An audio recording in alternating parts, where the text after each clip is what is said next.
Hey all, Ron here from Military Images Magazine with a new episode of Life on the Civil War Research Trail. I often talk about Civil War portrait photography as distinctly different than Civil War battlefield photography. And one of the things that I admire most about portrait photography is these images of soldiers can take you to places where battlefield photography isn't really always able to go. And this is a unique example of a Union officer before and after his arm was amputated. He is Julius George Turk, a lieutenant in Battery C of the 3rd New Jersey Light Artillery. He's pictured here on the left early in the war, probably about 1863, as an officer, as a first lieutenant. He's pictured on the right in 1865 after suffering the amputation of his arm. The image on the left was an image he chose to pose for. He had this done in a hometown studio in New Jersey to give to his family or friends or his new comrades in his uniform, looking ready for war, looking ready to command with those gauntlets on. You can imagine him manning his gun on some battlefield. The picture on the right is not necessarily one that he chose to pose for, although he obviously did. This image was made at the request of the U.S. Medical Corps during a time when doctors, surgeons, and the Army were routinely asking soldiers to pose for photographs so that they could document their unusual surgeries, successful surgeries. And they were doing this so that they could inform future generations of doctors, military and civilian, about all the medical breakthroughs that were happening during the war.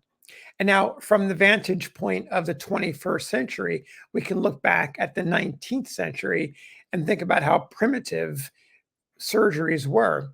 However, if you look closely, you'll find that surgeons during the Civil War period were innovating and coming up with new techniques to be able to save lives. And in the event of amputations like this one, to use their skills to come up with new ways to cut, tuck, flap, and make other breakthroughs in the kind of surgical precision to be able to give the soldier as comfortable a life as possible once they recovered from their injury. So let me tell you a little bit more about Julius Turk.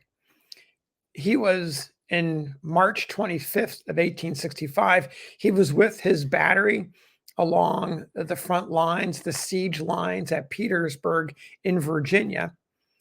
He was a German-born first lieutenant, as I mentioned, and had come to fight for his adopted country. On that day, March 25th, 1865, General John B. Gordon and his men, his Confederates, made a last-ditch effort to break through the Union lines in a chance to try to get to freedom, to break the stranglehold that Ulysses S. Grant had on Robert E. Lee's army. The Union artillery, including Turk, braced themselves once the Confederate bombardment began. The Confederates threw everything they had at them.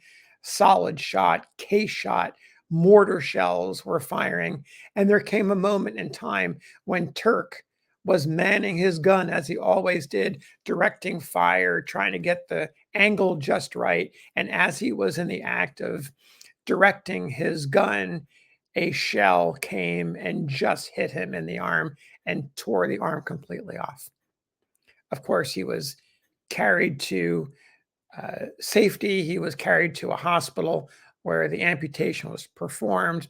And as I mentioned up front in the beginning of this video, at some point, the doctor realized that there was an important surgery that was done here and wanted to document it for the future. And so he did. And when you see Lieutenant Turk with this injury, you think his war was over, but it wasn't. He wasn't finished yet. The loss of his limb did not prevent him from leaving and going back to civilian life. Instead, he returned to the Army as a quartermaster with the 114th U.S. Colored Infantry, and he served all the way until 1867 as a volunteer. After that was over, he returned to his wife, Louisa, and they eventually settled in Davenport, Iowa, where he died in 1886 at about age 87. So when you look at this image of Turk, you can think about all of the suffering that he went through. It reminds us of the suffering he went through. It reminds us of a surgeon's successful operation to save his life. It reminds us of an immigrant soldier from Prussia, in fact, who fought for his adopted country.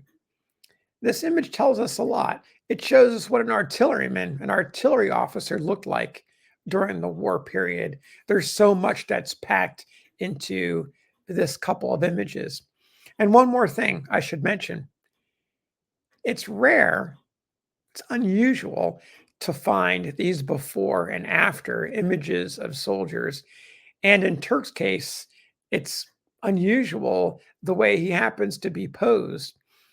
The before picture turning to the left, the after picture turning to the right, both images basically from the knees up. It's in some ways, a perfect side-by-side pair of portraits demonstrating the successes of surgery, the horrors of war, and the grit and determination of one man to fight for his country. So thanks for listening. We'll see you on the next episode of Life on the Civil War Research Trail.